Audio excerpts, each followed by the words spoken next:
This is Al Spath. It's the 22nd of July. It's around 10 o'clock in the morning here on the East Coast, and I just sat down at a True Poker or 10 cent, 25-cent table. I'm Wonder Radar 1 here, not your normal teach name. I play over at this site, and if any of you want to join me at any time, I'm going to have some training, live training here, probably the following Saturday, not this Saturday, the following Saturday. We'll all go into a Skype room. We'll all sit down at the table, have a number of players that are interested in playing, and you can too. And we'll talk after each hand and discuss it. But we'll be playing with real money. If you're interested, send me an email, alspath@alspath.com, and I'll send you a link to get a affiliate account under True, which I happen to play. There's about 118 other people that have signed up under that over the past couple of years. We're just reactivating those folks to get them for training. It's easy to do it here at True because you can do player-to-player transfers. You can see on my page also that I play at Full Flush, and you're welcome to download that and join there, or heartbeatpoker.net. You can follow Long Shot as well over there. Here's another Twitcher. But anyhow, here we go, and I've got a 6-3 in the big blind. This is, again, trying to build a bankroll at the lower stakes and try to work on techniques and strategies so that when you go up to the higher limits, you don't lose as much and you make more money. You got to work out all your problems down here where it doesn't cost you a lot of money to make a mistake, and you don't want to repeat those mistakes. Of course, if anybody raises here, I'm definitely folding a 6-3. Should I be able to see a flop? What do I want? I would want a 4-5. I would want a 6-3. I definitely want to flop into something. There's no other hands that I'm really going to stay with if I get a flop. I don't want to stay with a gut shot. I'm out of position. It's a weak hand to have. So I'm looking to get 2 pair or more in that situation. In this situation here, the first guy limped, Britt, and he was raised properly by Tootsie. He compensated for the limper and the blinds, and he put a dollar bet out there, and most likely he'll get a fold. But if he gets a call, it's probably, oh, he gets it all in. That's a surprise to me. So that's a guy that's trapping with a big hand, hoping that somebody will come over the top. No, I'm way off on that one. That's just stupidity. Let's see if he'll do it again. That's the guy we would want in hand. Now we would like a late raiser. We have an early limper and a baconator here. There's no way that I would allow anybody in this situation to see the flop for less than another dollar. They all fold, that's fine too. I'll just take the 75 cents and put it in my pocket.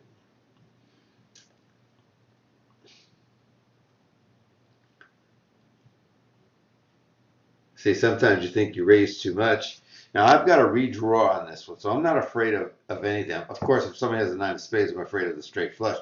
So I'm just going to check the hand, and let's see what everybody else wants to do. I want them to be assured that I was afraid of that pot. Now I'm going to bet half the pot, see who's sticking around. Now they're going to put me on something like an overpair to the board, but not the ace. And they've all gone anyhow, so it doesn't much matter. It doesn't. I like this kind of hand on the button. I prefer 10-9 or 8-7. But the one gapper is a nice hand. This is an early raiser. Usually people that raise in the early position have got big cards or a big pair. So ace king, ace queen is the most likely. Would I get into this hand here? Depends. I got to see what these two guys do.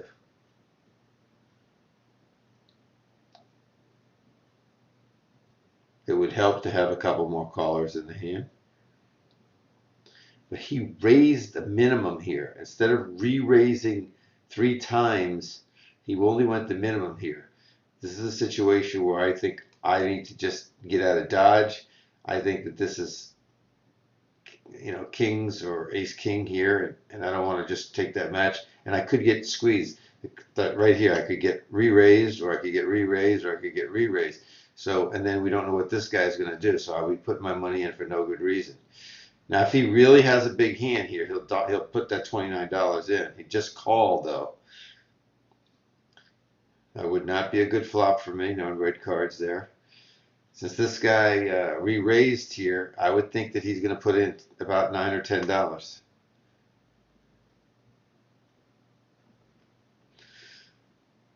Excuse the spammer in chat.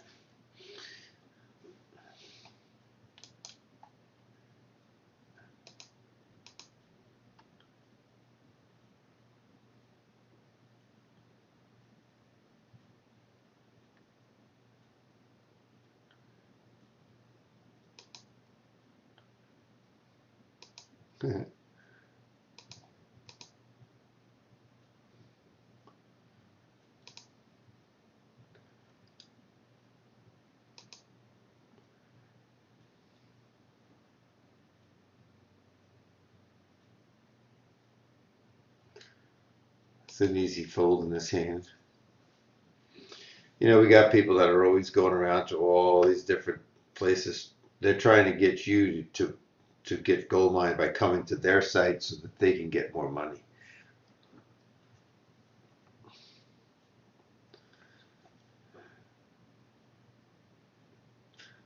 Okay, if he checks, the other person has to bet. He cannot just keep checking the cards back. You have to pick up the free money that's on the board. And 25 cents is not the way to pick up free money. The person won because they absolutely have nothing. But if they had anything there, they're going to call for a quarter. This is not a good hand to play, especially in early position.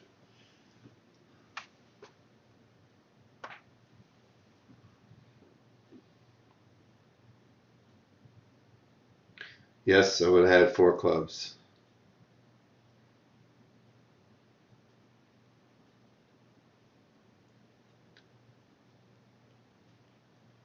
Again, check, check. If your heads up or it's 3 people, the first 2 people check, fire a bet out there, more than half the pot. Go ahead and pick up that free money. If you don't pick up the free money, you'll never compensate for all the blinds that you're going to have to post online. So you're given the opportunity, fire a bet.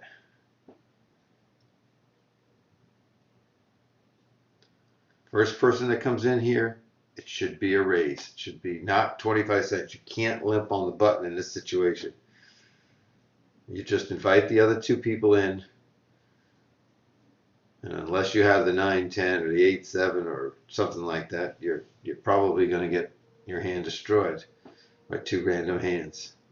This is a perfect example, this table of limpers and weak play. This 25-cent bet is just horrible.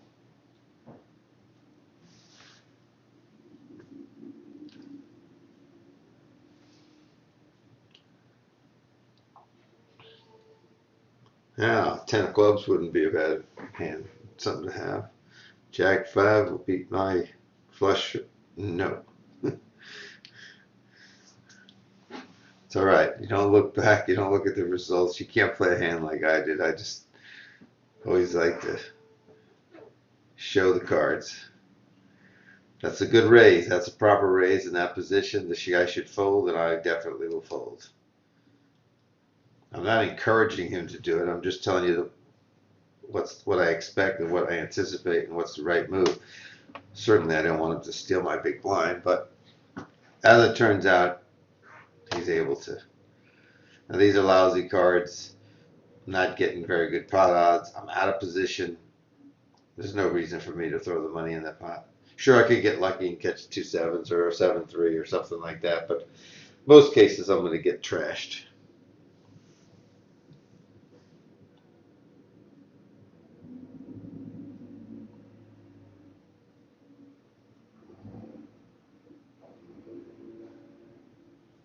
Well, when you're on the button, you want to get some really good cards. And in this case, um, I didn't get much of anything here. If this person were to fold here, I have the option of raising it up. I'm going to raise it up to 65 cents here. and just see what kind of action I get out of my two blinds. This will help me for later on to know, if they fight back or what they'll defend with and what they won't. Queen, king, decent position. It's suited. If I'm first in, I'm going to raise. If somebody raises right now or comes in, I'll three bet them.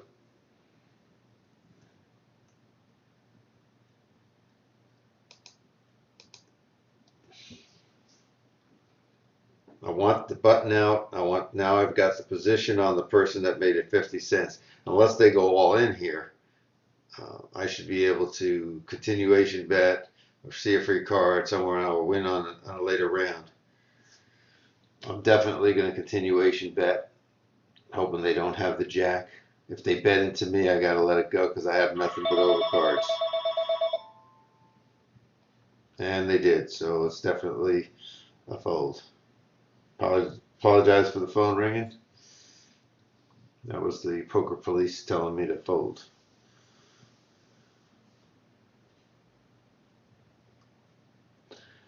Ace five, ace rag. This is a limper. You ignore the limper. If I wanted to play this, I would raise with it, but I don't even want to play it. It's just not strong enough, and I'm 2 spots off the button.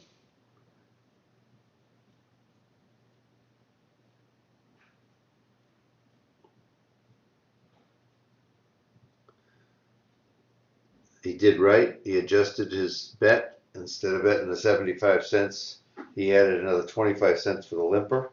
You want to offset the pot odds that are out there, given people that continue to stay in the hand, improper pot odds to call you. He really would like a call in this situation. I don't think he would have bet a little bit higher than that if he really didn't want a caller. I think he'll follow up here, hopefully with at least half the pot. He does half the pot. Again, every hand that you're in, you have to start looking at putting players on hands and trying to guess what the amount is that they're going to bet. It's really important to figure that out. 2/3, 3/4 bets usually signify some strength. Half pot, under half pot, usually a weakness. Pot and over can mean either a weakness or a strength, and you're just gonna have to figure that out depending on how many players in the hand. I will sometimes pot it against 1 or 2 players because I want more money, even though I have something. I want them to pay to continue. I rarely pot it when it's a continuation bet unless I'm up against one person.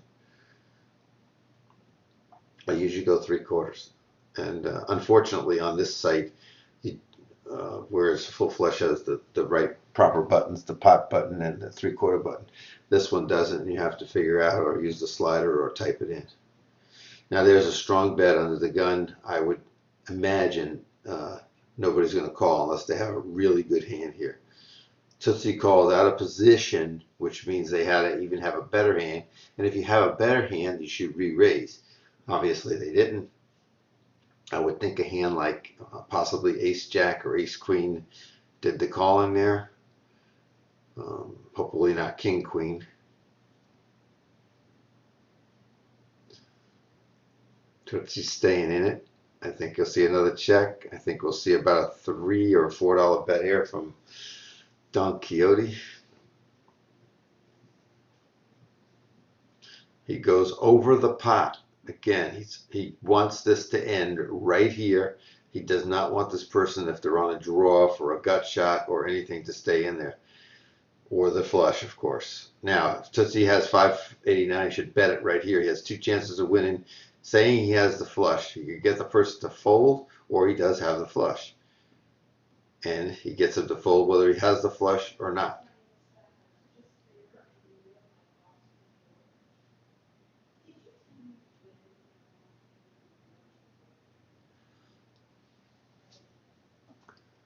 It was a perfect example of somebody spending a lot of money and then getting there and ruining this person's day.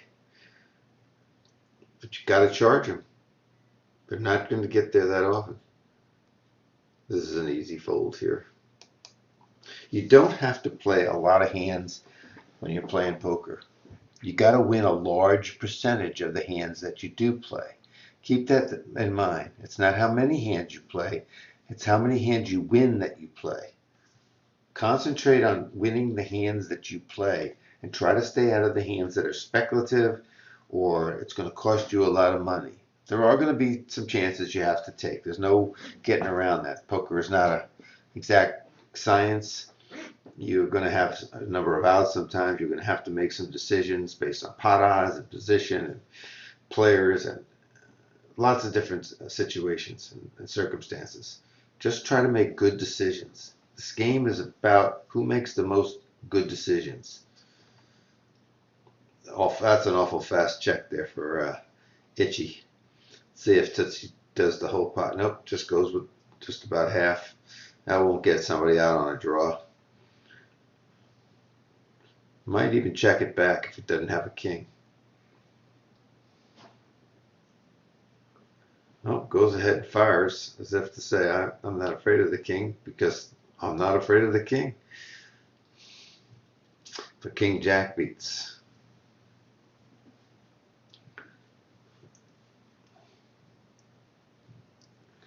So Tootsie had a 4 flush and then hit the king and it cost some money. King jack beat the kings at 4s. I'll be glad to take a free card or free money rather. Now this is not a good hand, not good position. You can always divide the table, an imaginary line right here, right up there. Pros, cons, pluses, minuses. And just look at your hand. King 4, it's a minus, it's a bad hand. Out of position, that's a minus. Facing a raise, that's a minus. That's easy. 3 minuses, you don't play a hand. So you divide the table in half, pros or pluses, cons or minuses. And it's easy. Every hand you get dealt the cards, just see which side they fall on. If the pluses outweigh the negatives, then you're in better shape. If the pluses lead 3-0 or 4-0 because of all the good things, then you know you're definitely raising and you're really in great shape. So I got good position, bad cards. So that's 1 and 1. 1 here, 1 here. I'll probably be facing a raid.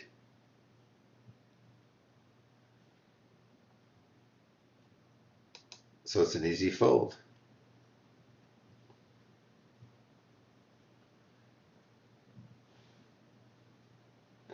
Again, this person here just called the raise and is out of position, is at a disadvantage. This person should be firing out more than 1/3 of the pot. That will not get that person off. Now this person's going to jump it up into like the 125, or he checks it back, which is usually not a good thing unless they really hit the straight with an ace-10.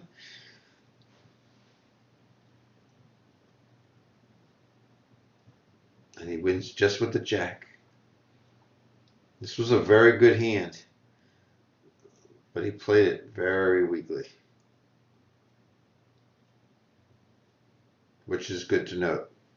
Again, now I've got decent position. We got 2. We're playing at a shorter table. This is a 1 gapper. We don't want to face a raise with this. You know, we got good position. We got decent cards, not great cards. We don't want to face a raise because that would put us in one of those quandary situations. You know, what do we do? What do we do? And sometimes you just have to fold decent cards. Now we got a couple limpers here. I could raise this pot in this situation. In fact, what I'm going to do is I'm going to show you that if I raise it, I'm going to raise it up $1.50. See what happens when I raise it that much. I wanted this guy out. I knew I'd get the blinds out. Now, will I get the limpers out? No. I got 1 limper out. Now, this guy might induce this guy to come. But I'm going to follow up with this continuation bet here. No matter what comes off, I'm betting here. So I'm betting that they know that I have an ace in this situation. I don't want them to bet into me. That would be not a good thing. So I'm going to bet 3/4 of the pot, or about 365. See what they do with that. See if they chew on that a while. If they call, I'm hoping that I get a card that gives me an open-ended straight, or give me a card that gives me a 4 flush. And now, rather than spending any more money, I'm just going to check it. I could fire again, but if he stayed with the $4 bet with the ace out there, he's probably staying again. See if I can catch a backdoor flush here. I don't. I expect this person to fire. Even though I have the sevens here, I know I'm beat, or I should be beat. He could be on a draw, but I doubt very seriously. I would say something like King Jack, Ace 9. So he did have the ace. He wasn't going to, but that's good to know. Ace 9 is going to stay with me. If I raise and I hit something big here, he's going to stay all the way to the end. Now the next time I can continue to bet all the way and get him to pay me off. I couldn't get him. He wasn't going to fold the ace there, so I just cut my losses. But for learning purposes, that's a good demonstration of what you can do, what you can. I could have folded the 5-7. I didn't have to do the raise. I did it for demonstration purposes. I'm going to do that in these training tables to benefit you, so you can learn and see the different techniques that you can use. Sometimes they're going to work, sometimes they're not. Maybe a lot of times I might have folded that hand as well. But I wanted to show you that he paid $1.50 with ace 9 out of position, which is a ridiculous thing to do, and you shouldn't do that. He won, and you might be saying, well, look, he won. That's a good way to play. It is not. In the long run, he's going to give that money back. He's not going to be a winning player. So please learn from other people's mistakes and successes, even if they're wrong. You don't want to change the way you play if you're playing the right way if somebody else gets lucky. Lucky will never hold up all the way. You need some amount of luck when you're playing cards, but you don't need to rely on luck every time you sit down at the table, or you're going to go broke.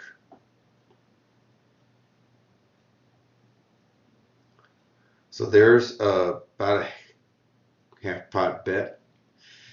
If you like the first queen, he's going to love the second queen. If he bet the jack, he likes the queen too, because he figures his opponent doesn't have a queen, or he would have fired back. He or she. So I'm going to be first in here. I'm going to raise it up. I got to get used to these things. 75 cents. I don't need to go to a buck. I don't have to offset any limpers that are in front of me. 75 cents is.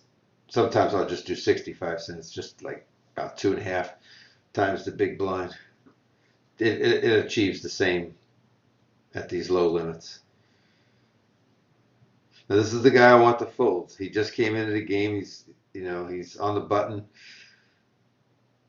If he folds, then I got position. So now I have position. I've made the raise, and I've got decent cards. I'm in pretty good shape. Tootsie doesn't like to go away, so he calls. I know he's going to stay if I continuation bet, so I'm going to bet the whole pot this time.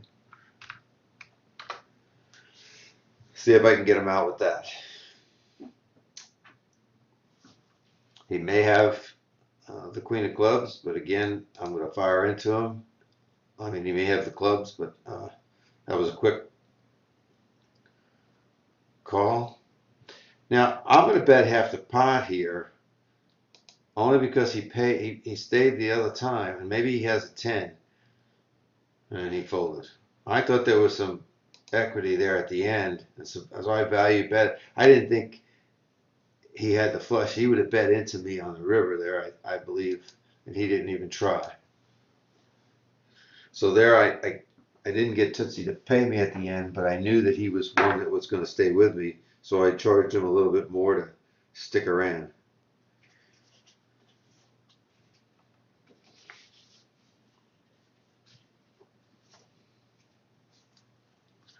That's an easy fold.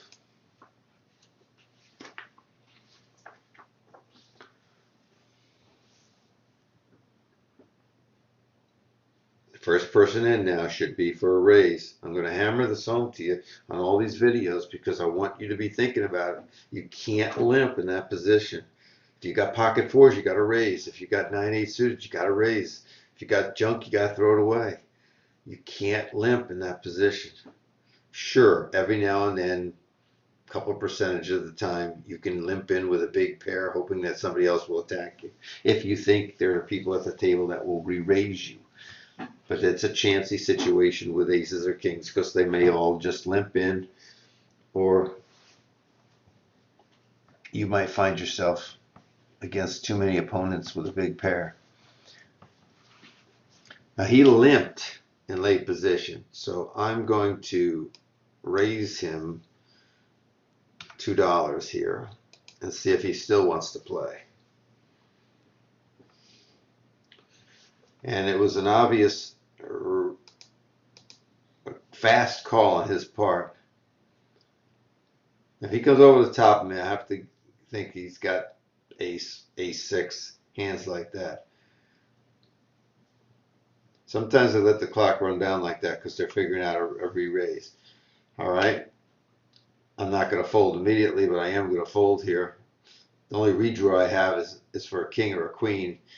I could get running clubs, but that's a really long ways off. So I'm going to fold. I don't want to do it right away like I got caught. I want to let him think that I'm just thinking it over. So him and I are doing all the battling here, and I'm going up and down. He's taking my money, I'm taking his money, and right now he's got my money. So I need all $22 of his money to make me smile again. See if he limps in again. Now this time he raises. I'm going to give him a call. This is a little loose call because I'm out of position. My cards aren't bad and I'm facing a raise. But I was hoping I could catch something and I could trap him into something. But he's going to probably fire something decent here, at least $1, yeah. And I can't stick around with no redraw, no nothing here.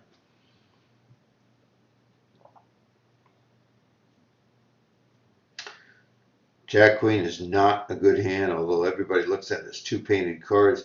It can become a better hand, not a good hand, a better hand, if less people get into the pot. So I can't let that person limp. That person did the right thing. I have to fold here. If this person would have limped as well, I would have re-raised in that situation. I'm not limping in that situation. Because this is what happens a lot of times. You have the Jack Queen, and a Jack comes up, and you don't have the greatest kicker. Somebody else that could have raised with queens, kings, aces, ace Jack, king Jack, they all beat your hand. Aside from pocket nines and pocket deuces. There's a fold.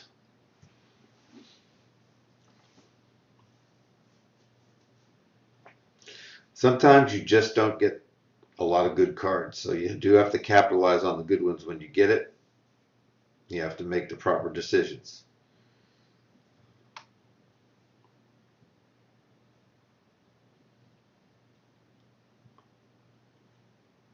So we got a group one hand. Group one hand is pocket aces, pocket kings, pocket queens, pocket jacks, ace king suited. Some people put pocket tens in that category. I don't. Mark Safe, in one of my other videos, you heard me say he was speaking at one of our victory poker conferences, and I got called or raised by somebody that's got either ace king or better here. But he may think that I'm betting $1 here with a weak hand as well, so can't give him so much credit. I'm going to call, but I'm going to take a little time off the clock. I'm going to check my jacks to him and hope he fires a bigger bet. Oh, that's the poker police calling in one more time. So I bet the 325, and I'm just going to call him once more. I'm not going to put him on a flush draw. So now I've got a full house. I'm hoping that he's got an overpair. He gets it all in here. Do not want him to check.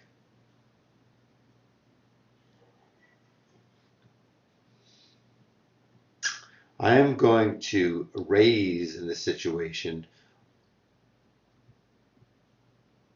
because I don't want a scare card to come at the end. See if I can get him to put all his money in right now.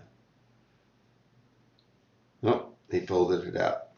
Now, some of you might have said, well, why don't you got the full house, what are you afraid of? Why don't you just call again? Well, because if an ace or something comes off at the end, um, it might be, he may have kings or something like that. He's not going to bet it anyhow. So I try to get his money into the pot right then and there, figuring that he was committed with over $10 in there. He would go the rest of the route if he really had something. He couldn't have put me on 4, but he could have put me on ace jack and 2 pair. So he may have had just the ace king, like I said in the very beginning. That was the hand I put him on, and therefore he was continuation bet trying to push me out, and he couldn't do it. So he really wasn't going to bet anymore anyhow. I took a chance that he had the kings or something and couldn't get him up. That's just my reasoning on it.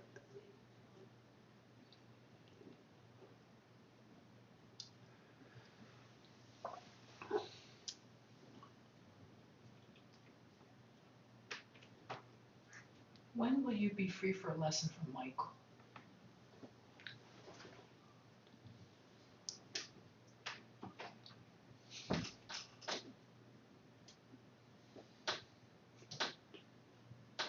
Alan says he'll be free after 1 or 2. I'm going to fold that hand right there. Sorry for the interruption. That call was from another client of mine over at near Maryland Live here in Maryland, and he's doing very well. He's been reading the new book, The Course by Ed Miller, which I went through and was helping on an edit, and it's a great book. If you're playing 1-2, if you're playing 1-3, 2-5, you really want to get that book and read it once and then read it again and study it. And it'll tell you about suited cards and it'll give you a whole range of cards, what to play and what position. And my client, Michael's been just killing it at both the 1-3 and the 2-5 here live in Maryland. And he's been playing here at the line on Full Flush as well. And really been taking down some huge pots at the 50-cent, $1 level. I mean, he has swings of between 700 and 1,000 at night of winnings. So you don't have to be playing 1-2 and 2-4 to make that kind of money. Get the right table at night, and at night is when people are more aggressive and drinking and tired and sloppy with their play. You can make some money online. But even if you don't make money online, it's an easy fold. The amount of hands you see and the practice you get trying different techniques and strategies when you go to play live, automatically you're a better bet. Now Nigel, who's listening into this, he's Soft Top 666 over in the UK. He's been listening to me for several years, and he's picked up different tips here and there, and he's practiced. And when he goes to Vegas, he has very successful trips. Randy, a client of mine in California, he's been playing online now and taking some personal lessons from me, some private lessons, and he's killing it at a 2-5 game and a 1-2 game locally, and he's on his way to Vegas this weekend to see how he's going to do. Plus, he's been really murdering them online. Last night, he had a lesson at a 50-cent $1 table, and he crushed 150 out in less than an hour, which is really great. And he's really building his bankroll up, hoping to go up one more level online. I don't recommend going up too much higher than 1-2, because that's when you possibly could run into collusion. Most of the colluding players are up in the higher stakes. Yes, it happens. I'm here to tell you that people do collude online. You should be careful of it. So we got a limper. Actually, I don't think he limped. He may have posted. I was busy talking. Looks like he has 1475. He may have sat down, didn't even realize he needed to wait. Now I've got bad position, average to weak cards, facing a raise. It's an easy fold. Even if ace 7 or 2 sevens come off the deck. This hand is absolutely a fold hand in that situation. You don't want to put yourself into bad situations like that. That obvious bad situations. So there's a half pot bet. This guy, if he has the 10, because of the two spades, he might go higher, to the $3 range. So this guy's going to push. He says he has the 10. Didn't believe that guy had the 10. And since he posted, he may have had a hand like 10 too, and he just woke up with and hit trips. You don't know.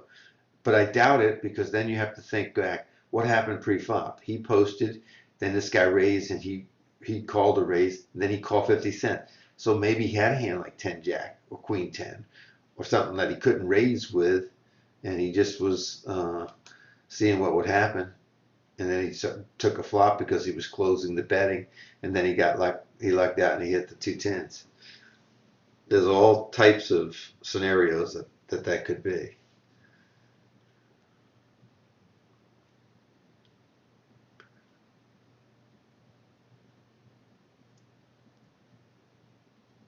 So pocket deuces on the button isn't bad. I don't really want to pay 75 cents with pair of deuces. But if somebody makes it 75 cents, then I'm looking for more callers along the way just to give me some better pot odds, because the chances of me hitting are slimmer. So he only made it, and this is Tootsie here. In this case, I'm just going to call. I know if I re-raise, I'm going to call, but I'm still with position, and I've got bad cards. He's not going to go away. Let me look at the flop and see what the situation is. I can get away from the hand real easy. If he gives me a free card, I'll take it. If he bets, it's easy fold.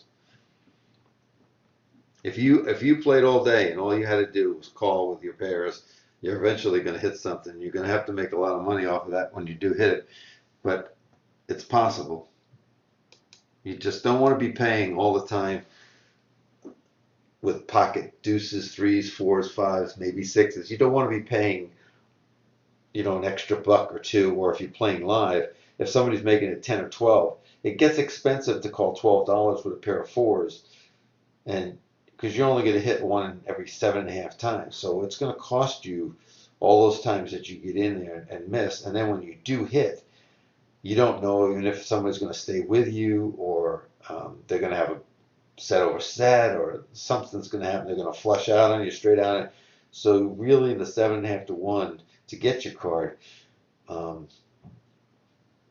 you're probably going to have to get implied odds where you're going to get paid like 12 to 1 or something like that. It's just really, really a bad situation if you're paying extra money to see flops with middle and low pairs. They just don't hold up.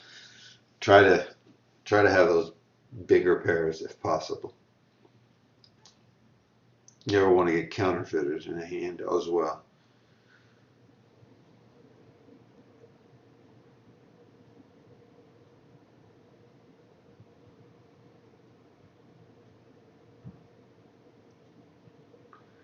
A check. Usually when you have runner, same suit, to get the backdoor flush, the person would have to have had like maybe the ace of hearts and uh, or a 7 of hearts, something to stick around there. So, see, that's exactly my point. You have to figure that out. If they're betting that they had to have a pair going in to stick around to get the runner. That was a good example of me telling you the exact card that the guy had without even knowing what he had. You have to do that on your own. You have to start thinking, what these guys would carry. Now, King 10 ain't a bad hand. This guy limps a lot. Now he's raised. Let's give him credit for ace 10 or ace jack and above, or a pocket pair, maybe eights or higher. And let's see how it plays out. If everybody else is observing, they'll notice that he limps all the time. Somebody that limps all the time and then raises usually tells you that they finally picked up a decent hand.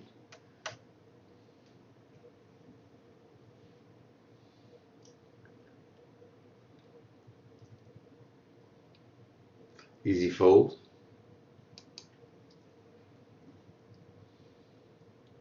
So you can have a session, and I've been playing 45 minutes right now, where you're up, you're down. I started with $25, and I'm at 32 right now. But these are low limits. You're not going to win a ton of money. If you double up, you're pretty damn lucky. But I was down to about $21 because I lost a couple of hands. I tried a couple of things with Tootsie on the 7-5, and that was the biggest loss, probably $6 7.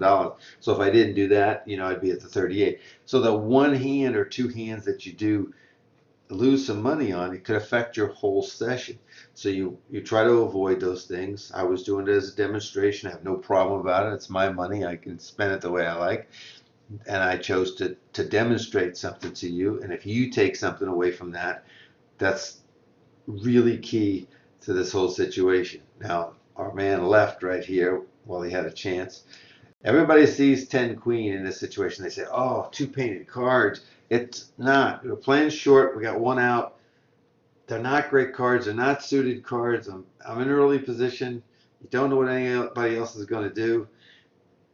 I don't care what comes out on the flop. But if I did play this hand, the cards I would want would be not the queen usually. I would want Jack 9. I would want King Jack. But more likely, I'd like the Jack 9 so that I had the upper hand on the straight draw. That way, somebody that had Queen King and a King come off, they would make two pair and I would make the straight. So I'm going to hit the sit out big blind button. I know there's a delay of 45 seconds or more on this video. I'll keep it on until it ends.